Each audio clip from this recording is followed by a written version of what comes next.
Well, hello there! It's night number 7 of October Horror Fest, and we're moving right along with the Conjuring universe. On this one, I'm jumping right into The Conjuring Part 2, another adventure with the Warrens. At the end of the first Conjuring film, the Warrens are summoned to investigate Amityville. It's a great movie, but unfortunately it's not part of this universe, so we're gonna skip it. Anyway, so Lorraine has a vision where she relives the murders through the killer's eyes, and she's taken down into the basement, where she sees a demonic nun. I wonder who that could be. And then she witnesses Ed die. A year later, a family in London begins to experience strange occurrences after one of their daughters, Janet, plays with a homemade Ouija board. Okay, first of all, why would you even touch one of those things? Secondly, who in the hell would make their own? Like, just go fucking buy one. Seriously. You're just asking for trouble, man.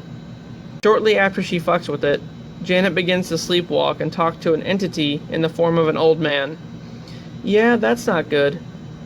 Eventually, the hauntings get to be too much, with the entity now taking the form of the Crooked Man, a being from a really fucked up nursery rhyme.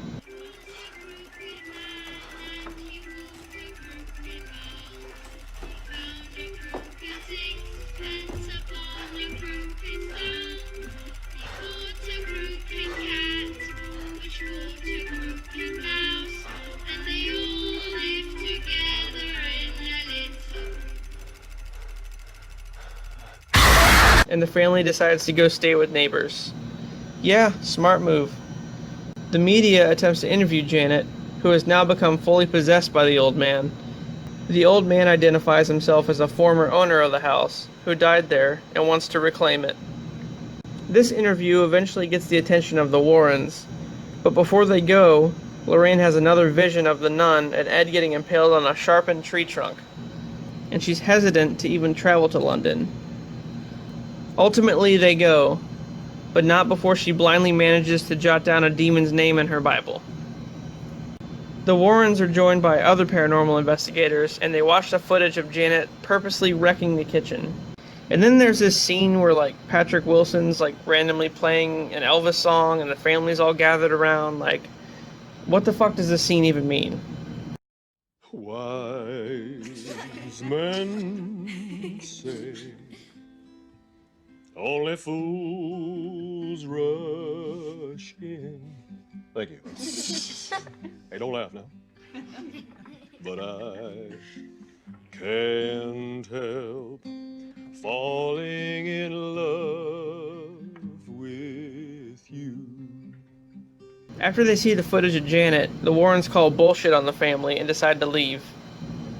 It isn't until after they leave that they realize the old man is a cover for the actual entity, the nun.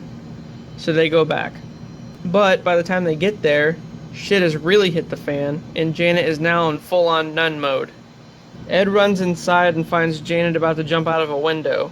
He saves her just in time, but almost falls himself, down onto a conveniently placed sharpened tree trunk, basically reliving Lorraine's premonition from earlier. Just then, Lorraine remembers she wrote down the demon's name, Valak. As she recites it, the demon is condemned back to hell, and the family is safe. So I guess it can't hear its own name or something? That's its weakness? I don't know. And the other one, it was some kind of sketchy blood in a vial, and now it's hearing its own name.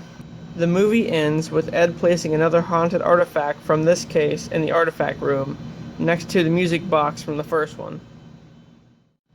To be honest, this one was pretty scary. I think it's just because it took place in England, and England is just creepy sometimes. And I don't really think Valak was as bad as that Slender Man knockoff.